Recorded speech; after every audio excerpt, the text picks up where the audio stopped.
Okay, this is Don Taylor, hoping that I turned off the notifications correctly because I am constantly forgetting to do that. My bad. We're going to continue with some of the poetry from my book. This one is called Wife of a Weedhead because I used to be married to a weedhead. No longer. When you're the wife of a weedhead, it seems to be your head in the clouds. Though you want peace, you have chaos, ducking the police like you're hot. When you're the wife of a weedhead, you're caught up in a web of confusion. And from the tears, your eyes are bloodshot. When you're the wife of a weedhead and you don't inhale yourself, you still get jammed up in the drama of addiction while your home is filled with smoke. When you're the wife of a weedhead, the phone is always ringing, along with your ears from the constant coughs caused by the toke. When you're the wife of a weedhead, your children seem to move and play in slow motion. Your best step forward is quickly pushed 3 steps back. When you're the wife of a weedhead, you may appear to be strong, but deep inside your futile resistance screams, "Coward!" When you're the wife of a weedhead, all you can do is love your man, though each day is a twisted view of life through cracked lenses with the same shoddy old frames.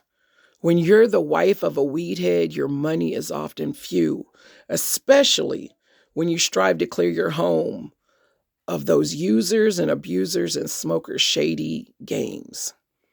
When you're the wife of a weedhead, there's always going to be some money that's found because you always need just enough for a sack. When you're the wife of a weedhead, the monkey has crawled to you. Now you carry the weight that's too heavy to give back. Why is it when you're the wife of a weedhead, his habit traps you? Snares so tight you can't even breathe. All you can do is choke. When you're the wife of the weedhead, the pressure gets to you. Your eyes glaze over while your home is constantly filled with smoke. I hope that also is appropriate to anybody that loves and struggles with somebody with an addiction. That's just how it seems. Even if it's whatever traps your loved one always seems to have almost similar effects on you. The person who's trapped just doesn't really pick up on that. You know what I'm saying? So, yeah, that's how that goes. Solitude. Sitting in my solitude in the silence of my single room, a solo thought races through my head, a silent murmur without a trace, simply leaving a sugar-laced smile spread across my face. It must have been synchronized scenes of my star-crossed love. So here I sit and sad I did, staring sweetly into space, singing softly under my breath, feeling sorry you are not near to see the way you touch me. Sitting in my solitude in the silence of my single room, a solo thought, and like a tear, it is wiped away with the force of others, sitting silently in my single room.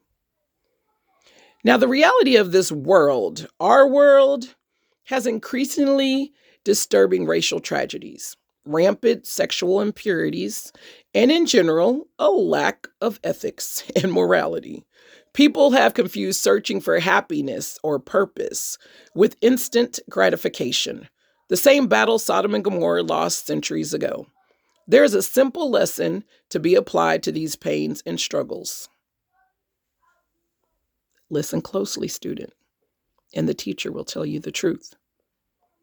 True happiness, completeness, acceptance of all facets of this world with continued joy and an abundant life is, drumroll, Jesus. Lesson over. It seems to me a lot of what consumes our days with worry and strife can clearly be traced back to not knowing ourselves and not knowing our Father in heaven who created us.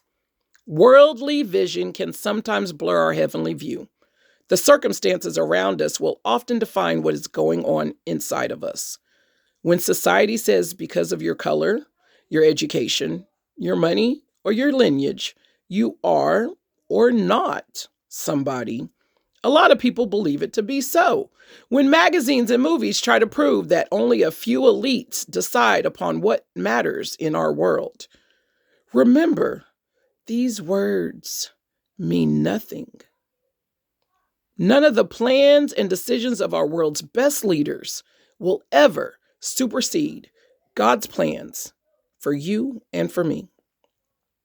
When a child arrives in this world and it is not planned by the world, people often miss the true essence of his or her arrival. Jesus Christ himself was an unplanned love child, not planned by the world that surrounded him, but given from the love of God to a hurting world. There was predestined glory in his path, just like all of us. On our journey to grow older, we often look back and realize the beauty within the circumstances in which we arrived at our present location. But even before years have aged us and given us this wisdom, God has plans for us. Before we took our first steps, he had all our steps laid out. It is the same for each and every one of us. The same apparent truth is applied towards infants and adults. Whether we marched out a great destiny or are still trying to figure out how to use a spoon, God has a plan for all of his children. Whether you're strong and self-sufficient or meek and vulnerable, God has plans and a purpose for your life. God has a purpose for this world. Allow that plan to lead your life. God can unravel the glorious beauty of our world and show you how it is possible to be in this place and not be consumed within it or by it. God's love will explain how society's desired downfalls can be your highest peaks of praise, how your color, your education, your money, your lineage can all disprove the world's generalizations and stereotypes and improve God's kingdom. Improve this place we spend so much time being worried and consumed by. Improve this place that confuses us and gives us frustrations. It shows you how you can improve our world. We got to use God's love. Simple. That was also free. Love child. Before my mother knew me, I was your love child. Before my father knew me, I was your love child. It is known that you should love God more than your mother, your father, more than yourself. And before before you knew me, I was your love child. Before a pregnancy test detected my presence, I was your love child. Before there was a birth plan, you had a plan for me. Psalm 115 states, God has an unfailing and faithful love. His love is constant and unchanging. God's love is planned. Before the blood work said positive, I was your love child. God's love is certainty. True through the fulfillment of his promises. It does not waver. Error is not in him. Before my parents' conception, you conceived me.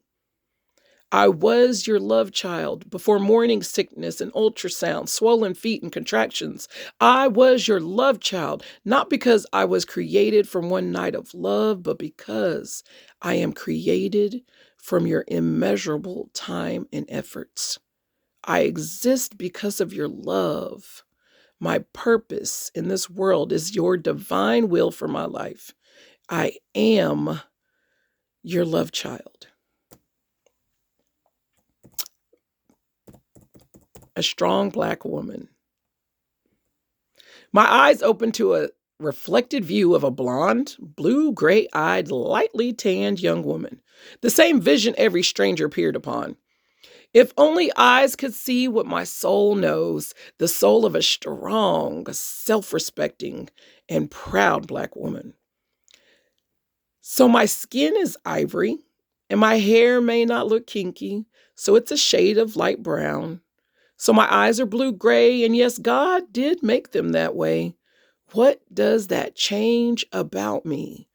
Though others may not see what's important to me, though my looks may deceive my true ethnicity, I know what's real and what it takes to be a strong Black woman.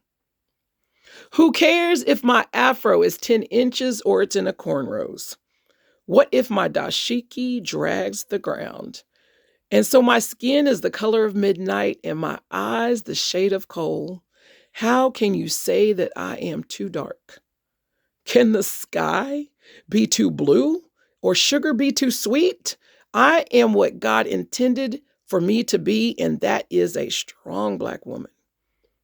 Yes, my hips may be large, though there are some sisters that are thin. I may appear to have, well, let's just call them supple lips and a nice broad nose. But do you suppose that makes a difference? So I wear my hair straight, and not always do I have a Black man as my mate. For this, you would try to ignore me. And because of this, I am disrespected. And though I may not be what you expected, I am still what you can see. And I am what God meant for me to be, a strong Black woman. Now, my hair is naturally red, and you'll find no men in my bed.